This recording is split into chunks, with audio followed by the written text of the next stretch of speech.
In 1235, 3 women accused of witchcraft are brought before a priest in Austria to confess their sins.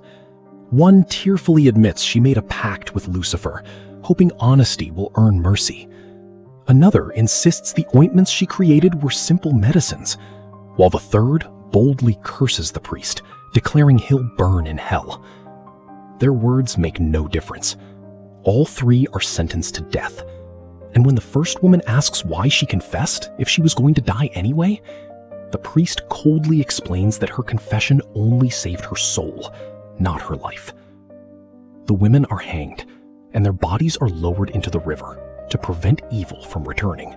After the soldiers leave, the priest secretly performs a ritual from the Book of Solomon to ensure the dead never rise again. The first body remains lifeless, but the second suddenly convulses and vomits on him before falling still. When he attempts to retrieve the third corpse, an unseen force drags him into the river. He barely escapes, only to watch the woman's body erupt from the water on its own. She sets the sacred book ablaze before hanging the priest from the bridge, revealing that something far darker than witchcraft has been awakened. Nearly a century later, in 1332, seasoned knights Bayman and Felsen fight in the Crusades, treating brutal battles like friendly competitions over who can kill more enemies. Year after year, they march through Turkey, Libya, and Greece, cutting down countless soldiers under the church's command. But during the siege of a city labeled as full of infidels, they witness innocent women and children slaughtered alongside warriors. Horrified by the massacre, Bayman realizes he has personally killed an innocent woman. Both knights finally conclude that this endless bloodshed cannot be God's will, and abandon the Crusades forever. A month later, the former Crusaders return to Austria, only to discover an even greater nightmare. Entire villages have been wiped out by a mysterious plague, with corpses filling homes and streets. They eventually reach a city where death is everywhere, and desperate survivors beg for rescue.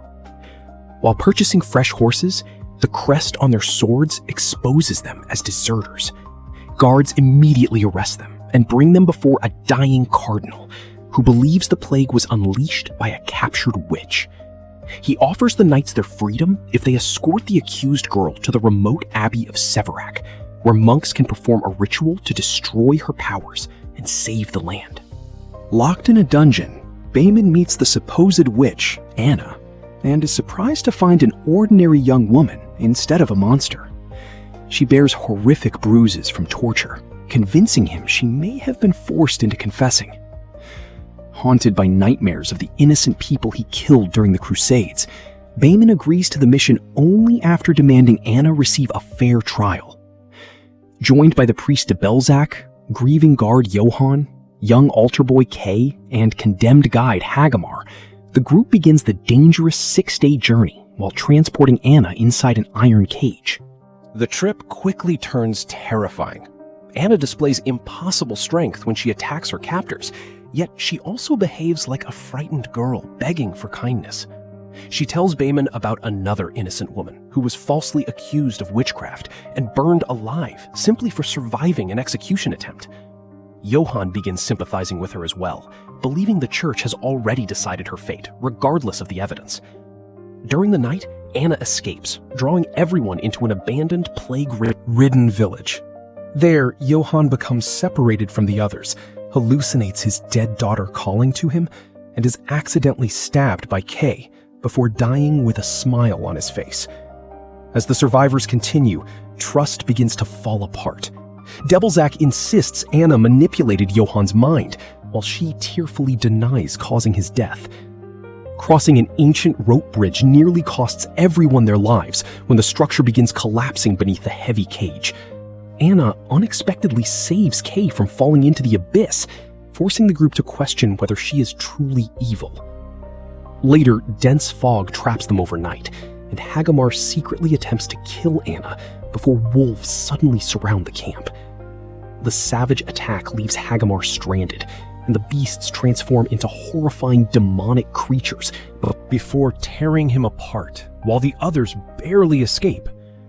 Overcome with guilt, Bayman nearly executes Anna himself, but is persuaded to finish the mission first. When they finally arrive at the abbey, they discover every monk has already died from the plague.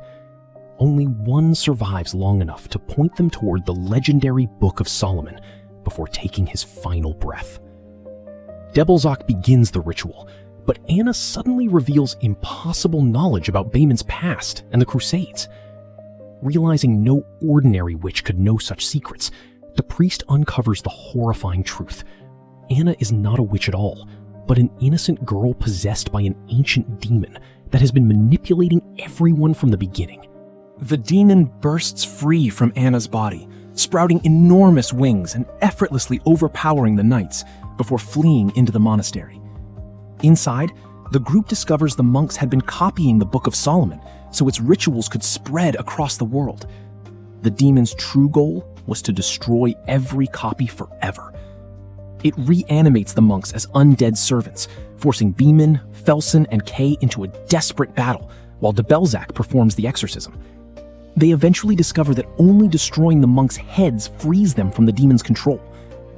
During the fierce fight, Felsen is mortally wounded.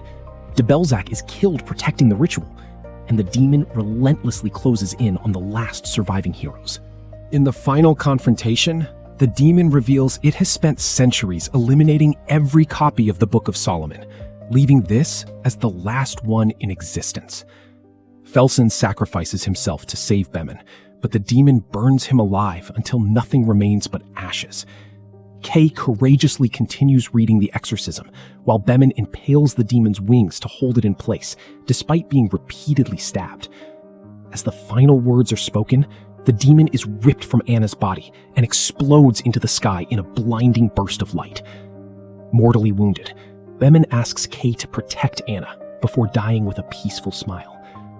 After burying their fallen companions, Kay and Anna ride away together into a land finally freed from the plague, carrying the hope of a new beginning after generations of unimaginable darkness.